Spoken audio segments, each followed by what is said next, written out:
Buffy the Vampire Slayer Season 4, Episode 21, Primeval, feels like the Season 4 finale to me.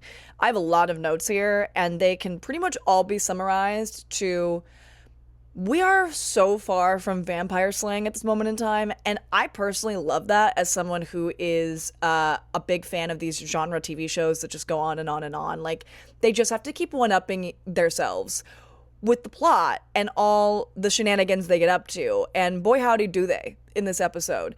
There's a particular quote from Xander I want to highlight, and I think it really summarizes things quite well. Does anyone miss the mayor? Just wanted to be a big snake? Yeah, Xander. Sometimes we do miss that. Those simpler times.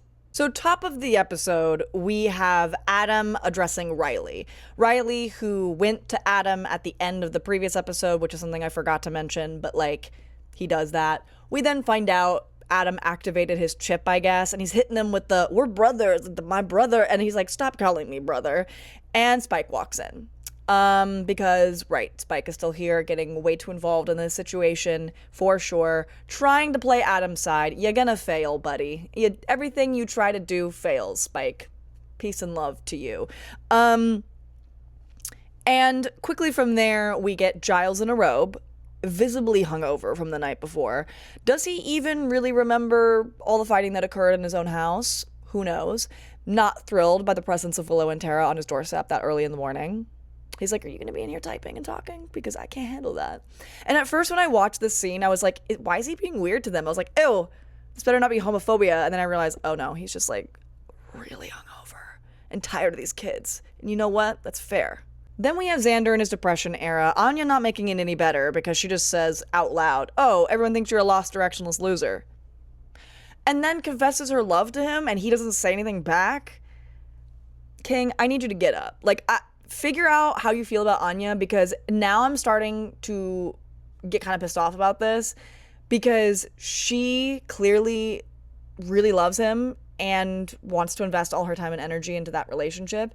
And he seems so one foot out all the time, just like not trying. He doesn't seem super into it. I don't know. It rubs me the wrong way. It just does. Then we have a Dr. Walsh reappearance. Even though she's not alive, she's a skin robot. I wrote, so weird and nasty. She's dead, but she's a robot. And then they did it to Forrest. Terrible stuff. A lot of this was reminding me of Doctor Who. I can't remember even what era or episodes I'm thinking of, but something about it felt very Whovian to me. I am glad that Buffy got the hint that Spike was the one who tried to split them up, and just going along with it. Like, she's like, oh, got it. And she plays into it.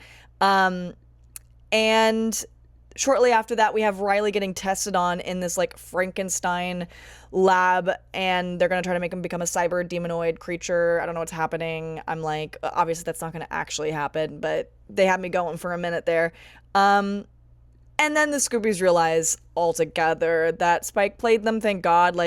I was like, let's move on. We're still being so weird with each other. I'm tired of this.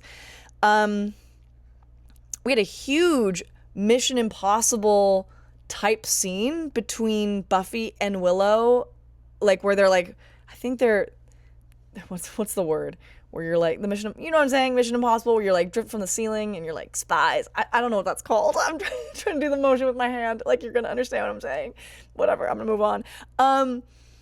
I loved this scene so much. So much. This is my favorite part of the episode. Buffy apologizing for being a bad friend and sort of neglecting them, and Willow also apologizing, so they both apologized for the stuff they did wrong. And then I was like, Buffy, she goes, I love you, you're my best friend, and they hug, and then they include Xander, and he's like, oh, we're all gonna die. And then he goes, Giles, you're gonna want to get down here for this. It was so sweet that they all made up, and I was like, I've really been needing a moment of reconciliation between Buffy and Willow, and they gave it to us, and it was so beautiful. I was very moved. I had tears in my eyes. I was like, oh my gosh, they're besties again. So yeah, I really needed that for my heart and my soul. Of course, they get captured. Fork found in kitchen. One of my favorite lines is, it's a gourd, a magic gourd. What kind of freaks are you people? Damn. I was like, that's funny.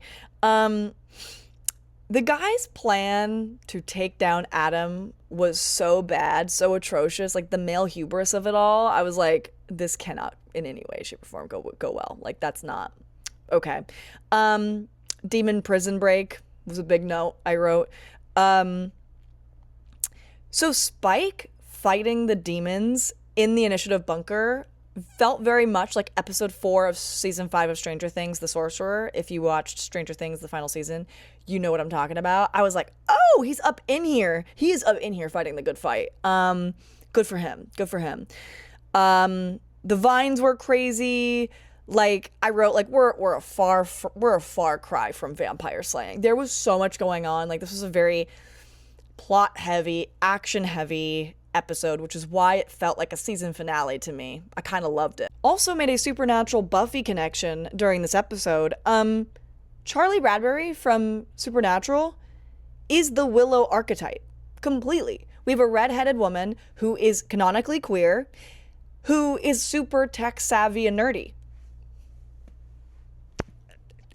Like, Charlie is the Willow of Supernatural. What? Why didn't I was like, right. No, this makes sense for me because Charlie is also one of my favorite characters of Supernatural. So I'm very predictable. Extremely predictable. Wow. Okay, back to the plot. So we have Riley, who's programmed not to speak to Buffy, and he's still fighting for her. Yeah.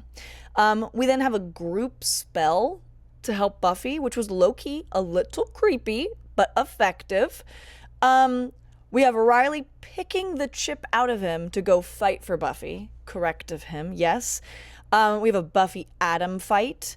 I was like, all that firearm power, like firepower, and terrible aim happening during this scene.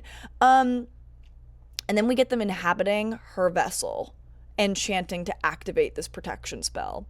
And it was a little bit scary seeing her possessed. Like, and then she rips his heart out. Oh, okay, no, right. Yeah, we're gonna just have to keep escalating things with Buffy the Vampire Slayer, and that, we're going there, I guess.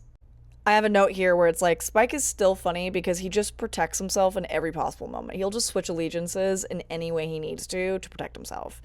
They also shut down the Initiative, which as it should be. Tired of that. And then we have the final quote, burn it down and salt the earth. Wow. I did not expect them to conclude this storyline in the second to last episode of the season, but they did, which is why it felt like a season finale to me.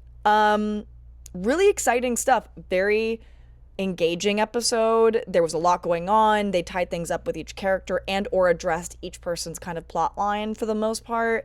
The possession scene was really crazy. Them like group magical spell conjuring stuff was like spooky scary, like in a good way. And I was tired of the Initiative stuff. So I'm like, happy it's over. I was kind of relieved. I was like, oh good, we're done with that. Thank goodness. As a reminder, I watched these episodes like a month ago before I got sick and had to take a break, so I'm like catching up on filming these videos. So I'm not going to remember every single element from each episode. The more time that passes, the less I remember, unfortunately. So forgive me if I forgot anything major. Feel free to bring it up in the comments. These are not supposed to be like summary recap videos for the sake of like me just reciting to you what happened. Like, you all have watched Buffy, you know what happens. I go through my notes, which tend to be in chronological order about what happens, but it's mostly to just bring up the stuff that like resonated for me, I have thoughts and feelings on, and like want to bring up. If it's not like ticking one of those boxes, I usually just skip past it. Or I forgot and someone brings it up in the comments and then I'm like, oh yeah. So next video will be the finale, which felt like an episode of Twin Peaks. Very Lynchian, excited to talk about it. So I will see you all then.